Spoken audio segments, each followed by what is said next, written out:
যবনিকা পতন এই বাগধারাটির অর্থ আমরা সবাই জানি। যবনিকা পতন মানে শেষ, কোনো কাজ সম্পূর্ণ হয়ে যাওয়া। যবনিকা পতন হয়েছে মানে এরপরে আর কিছু নেই। এখন এই শব্দটির অর্থ যদি আমরা দেখি, যবনিকা শব্দের অর্থ হচ্ছে পর্দা, বিশেষত রঙ্গমঞ্চ বা নাটকের যে রঙ্গশালা হয় সেই নাটকের পর্দা। নাটকের অভিনয় যখন শেষ হয়, একেবারে শেষ অঙ্কের শেষ দৃশ্য, ঠিক তারপরে পর্দা পড়ে যাওয়া, অর্থাৎ নাটক শেষ হয়ে যাওয়া। এই পর্দা পড়ে যাওয়া এটিকে বলে যবনিকা পতন। এখন এই যবনিকা শব্দের ব্যবহার যদি আমরা খুঁজি, প্রাচীন ব্যবহার, তাহলে আমরা শ্রীমদ্ ভাগবতমে একটি শ্লোক পাচ্ছি। সেখানে কুন্তী দেবী ভগবান শ্রীকৃষ্ণের উদ্দেশ্যে বলছেন যে মূঢ় ব্যক্তিরা যেরকম বুঝতে পারে না রঙ্গমঞ্চের অভিনেতাদের, তারা রঙ্গমঞ্চের যে অভিনয় সেটাকে আসল বলে মনে করে, আমিও সেই রকম মূঢ়। তোমাকে আমি এই যে তুমি মানবের বেশে ঘুরে বেড়াচ্ছ, মানবের বেশে তুমি কর্ম করে যাচ্ছ, তোমাকে আমরা মানব বলে মনে করি, কিন্তু দুনিয়ার এই রঙ্গশালায় তুমি এটা অভিনয় করে চলেছ। আসলে তুমি অন্য, আসলে তুমি আমাদের সকল ইন্দ্রিয়ের উপলব্ধির বাইরে, তুমি অব্যয়, তুমি ঈশ্বর। আমরা মায়া যবনিকায় আচ্ছন্ন হয়ে আছি। মায়া যবনিকা আচ্ছন্নম অজ্ঞ অধক্ষজ অব্যয়ম। অধক্ষজ মানে ইন্দ্রিয়ের উপলব্ধির বাইরে। এছাড়া প্রাচীন উদাহরণ খুঁজতে গেলে আমরা পাব নাট্যশাস্ত্র, যেটা ভরত মুনির নামে প্রচলিত। ভরত মুনি হচ্ছেন প্রাচীনতম নাট্যশাস্ত্রকার। এই সমস্ত নাটক, নৃত্য এগুলিকে শাস্ত্রবদ্ধ করে গেছেন তিনি। আমরা যে ভারতনাট্যম বলে এক বিশেষ ধারার নাচের কথা জানি, নৃত্যের কথা জানি, সেই ভারতনাট্যম মানে ভারত দেশের নৃত্য নয়। এই ভারতনাট্যমের ভারত ভারতবর্ষ নয়। এই ভারতনাট্যমের ভারত এসেছে ভরত শব্দ থেকে। ওই ভরত মুনি, তিনি নাট্যশাস্ত্রের রচয়িতা। এখন এই নাট্যশাস্ত্র, তাতে রঙ্গমঞ্চের যে নকশা, রঙ্গমঞ্চের যে বাঁধুনি, তার যে বর্ণনা দেওয়া রয়েছে, তাতে যবনিকা শব্দের ব্যবহার পাচ্ছি আমরা একেবারে শেষের দিকে। অর্থাৎ এই যে নাট্যশাস্ত্র, যেটা ভরতমুনির নামে প্রচলিত, সেটা আজকের দিনে আর অকৃত্রিম নেই, এতে নানা বিষয় প্রক্ষিপ্ত হয়েছে। তো এই যবনিকার যে ব্যবহার, এটা নাট্যশাস্ত্রে প্রক্ষিপ্ত বলেই পণ্ডিতেরা বলে থাকেন। বলার উদ্দেশ্য এই যে এই যবনিকা, এই শব্দটা খুব বেশি প্রাচীন নয়। যদিও সংস্কৃত অভিধানে পাওয়া যাচ্ছে, কিন্তু এটি অর্বাচীন সংস্কৃত। আসলে এই যবনিকা বা পর্দা আমাদের ভারতীয় সভ্যতার অঙ্গ ছিল না। এটি পাশ্চাত্য দেশ থেকে আমরা পেয়েছি, পশ্চিমা দেশ থেকে আমরা পেয়েছি। সে বাড়ির পর্দা বলুন, নাটক রঙ্গমঞ্চের পর্দাই বলুন, কিংবা নারীরা যে পর্দা ব্যবহার করে সেই নারীদের পর্দা। হিন্দু নারীরা ঘোমটা ব্যবহার করে এবং মুসলিম নারীরা বোরকা ব্যবহার করে। এই পর্দা আমাদের ভারতীয় প্রথা নয়, আমরা এটা পশ্চিমের অনুকরণ করেই পেয়েছি। তো এই যবনিকা শব্দের উৎস যদি আমরা খুঁজি, তাহলে এই যবনিকা শব্দের আড়ালে লুকিয়ে আছে যবন শব্দ। যবন শব্দটি আপনাদের পরিচিত। পড়েছি যবনের হাতে, খানা খেতে হবে সাথে। এই যে প্রবাদ, এই প্রবাদটি সৃষ্টি হয়েছিল আমাদের বাংলায় তখন তুর্কি শাসন বা বাংলার সুলতানি আমল শুরু হয়ে গেছে। সেই তুরস্কের লোকেরা রাজশক্তিতে বলীয়ান, ক্ষমতাশালী, তারা মেহমান নওয়াজিতে কম যেত না।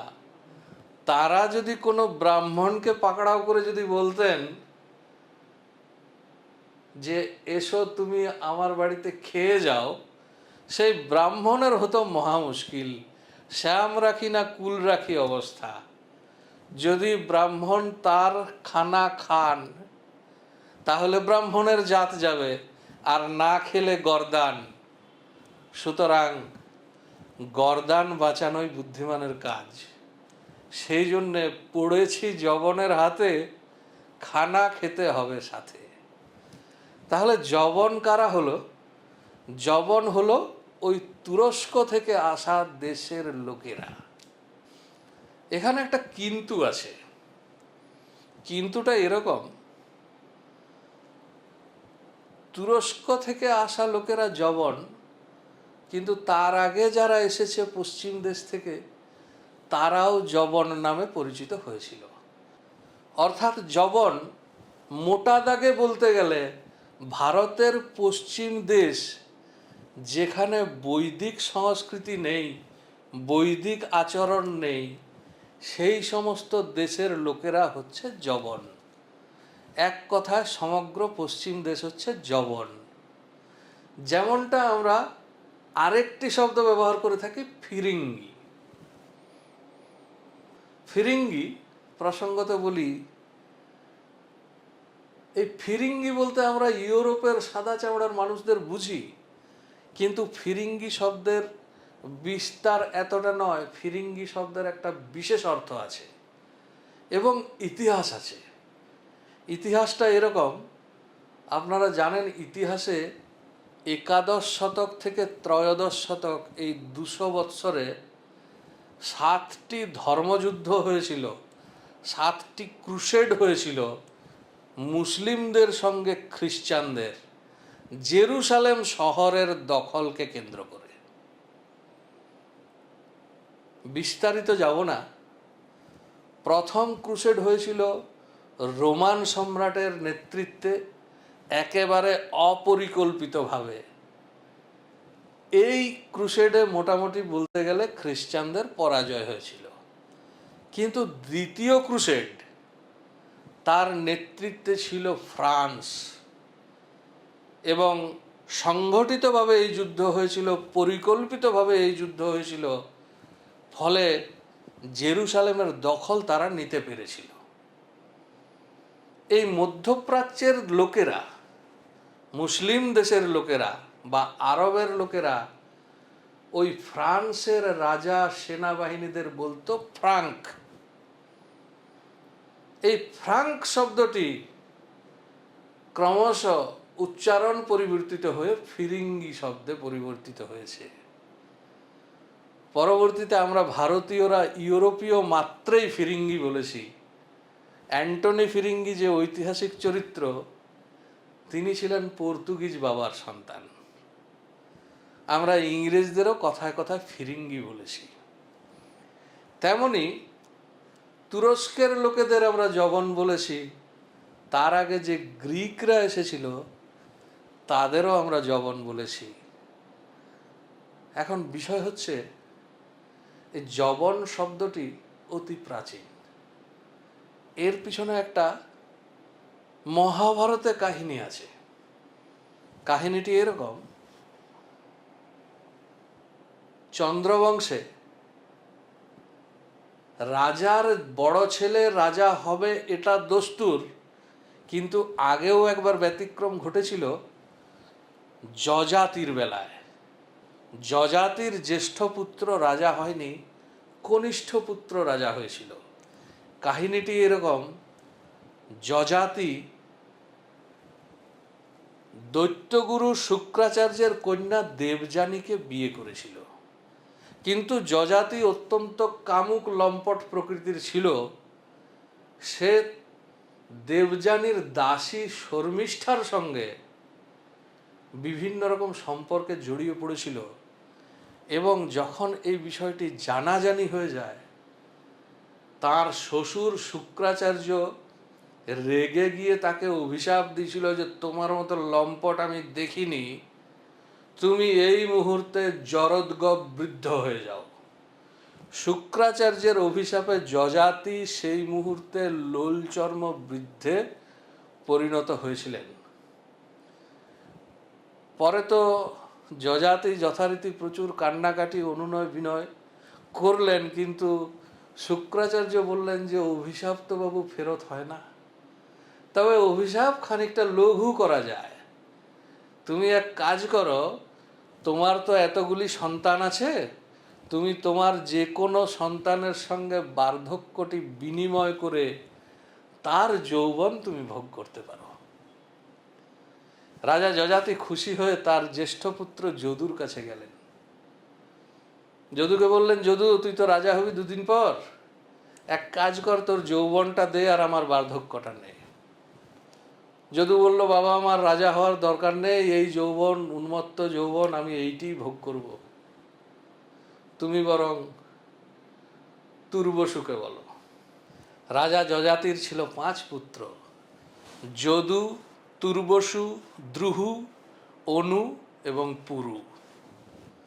একে একে তুর্বশু, দ্রুহু এবং অনু রাজা যযাতির প্রস্তাব এবং আদেশ অস্বীকার করল। পুরু তার বার্ধক্য গ্রহণ করল এবং পুরুর যৌবন যযাতি ভোগ করল। তো যযাতির যে দ্বিতীয় সন্তান তুর্বশু, তিনি দেশত্যাগী এবং ধর্মত্যাগী হলেন। মহাভারতে এরকম ইঙ্গিত দেওয়া হচ্ছে যে তুর্বশুর বংশধররা যবন হয়ে গেল, অর্থাৎ তুর্বশু এমন দেশে চলে গেলেন যে দেশে বৈদিক আচরণ বিহিত ছিল, যে দেশে বৈদিক আচরণ অচল ছিল। এইখানে আমরা যবন শব্দটি পাচ্ছি। পণ্ডিতেরা বলেন যে তুরস্কের আয়োনিয়া অঞ্চল হচ্ছে যবন দেশ। মতান্তর আছে, কেউ বলেন গ্রিক যবন দেশ, কেউ বলেন মিশর যবন দেশ, কেউ বলেন পারস্য যবন দেশ। অর্থাৎ সবে মিলে এর অর্থ দাঁড়িয়েছিল ভারতবর্ষের পশ্চিমের অবৈদিক সংস্কৃতির দেশ হচ্ছে যবন দেশ। সেই হিসাবে গ্রিকরা ছিল যবন, এবং গ্রিকরা আলেকজান্ডার যে অল্প বিস্তর ভারত বিজয় করেছিলেন, তাতে ভারতের সঙ্গে সংস্কৃতির একটা ভালো রকম বিনিময় হয়েছিল। চন্দ্রগুপ্ত মৌর্য তিনি সেলুকাসের কন্যাকে বিয়ে করেছিলেন। তো যাই হোক, এই সাংস্কৃতিক বিনিময়ের একটা অঙ্গ ছিল নাটক। গ্রিকরা নাটকের খুব শৌখিন ছিলেন। এই গ্রিক নাটকের অনুকরণে ভারতীয় নাটকে পর্দার ব্যবহার শুরু হয়, এবং যেহেতু এই বিষয়টি যবন দেশের বিষয় ছিল, সেখান থেকে এই পর্দা এর নামকরণ হয় যবনিকা। এখন যবনিকা শব্দের অর্থ আমাদের কাছে হয়েছে পর্দা। আরেকটি বাগধারা বলি, একেবারে আধুনিক বাগধারা, ইদানিং সংবাদ মাধ্যমে খুব ব্যবহার দেখা যাচ্ছে, পর্দা ফাঁস। খুব সহজেই আমরা মানে বুঝে ফেলছি, পর্দা ফাঁস মানে কোনো গোপন ব্যাপার উন্মুক্ত করে দেওয়া। রহস্যের পর্দা ফাঁস হচ্ছে, কারো ব্যক্তিগত খবরের পর্দা ফাঁস হচ্ছে, এরকম পর্দা ফাঁস আমরা মাঝে মাঝেই দেখতে পাচ্ছি। কিন্তু ফাঁস শব্দটা এসেছে সংস্কৃত পাশ থেকে। পাশ মানে এক প্রকার বন্ধন। সেই হিসাবে ফাঁস, সেখান থেকে ফাঁসি। আবার ফাঁস মানে এখানে যেটা বলা হচ্ছে বা আমাদের বাংলার ব্যবহারে অবশ্যই আছে, ফাঁস মানে মুক্ত করে দেওয়া, ফাঁস করে দেওয়া। তো রহস্য ফাঁস করে দেওয়া, কোনো গোপন কথা ফাঁস করে দেওয়া। এই ফাঁস করে দেওয়া, এটিকে জোর দিয়ে আমরা বলছি পর্দা ফাঁস করে দেওয়া। কিন্তু এখানে পর্দা ফাঁস করে দেওয়া কি পর্দা ফাঁসিয়ে দেওয়া নাকি পর্দা খুলে দেওয়া? এইখানে একটা ছোট্ট ভুল হয়ে আছে। আসলে শব্দটা হচ্ছে পর্দা ফাঁস, শব্দটা পর্দা নয়। পর্দা হচ্ছে ফার্সি মূলের শব্দ, আর ফর্দা হচ্ছে আরবি মূলের শব্দ। ফর্দা শব্দের অর্থ হচ্ছে ফাঁকা, খোলা, উন্মুক্ত। অর্থাৎ ফর্দা করে দেওয়া মানে উন্মুক্ত করে দেওয়া, ফর্দা করে দেওয়া মানেই ফাঁস করে দেওয়া। ফর্দা ফাঁস মানে ভিন্ন শব্দের একই অর্থ। এরকম আমরা বাংলায় হামেশা ব্যবহার করে থাকি, যেমন চিঠিপত্র, চিঠিও যা পত্রও তা। জলপানি, জলও যা পানীয় তা। ভুল ভ্রান্তি, ভুলও যা ভ্রান্তিও তা। তেমনি ফর্দা ফাঁস, ফর্দাও যা ফাঁসও তা। তো যাই হোক, এই পর্দা ফাঁসের ফর্দা ফাঁস করার সঙ্গে সঙ্গেই আজকের ভিডিওর জবনিকা পতন। সকলে ভালো থাকবেন, সুস্থ থাকবেন। নমস্কার।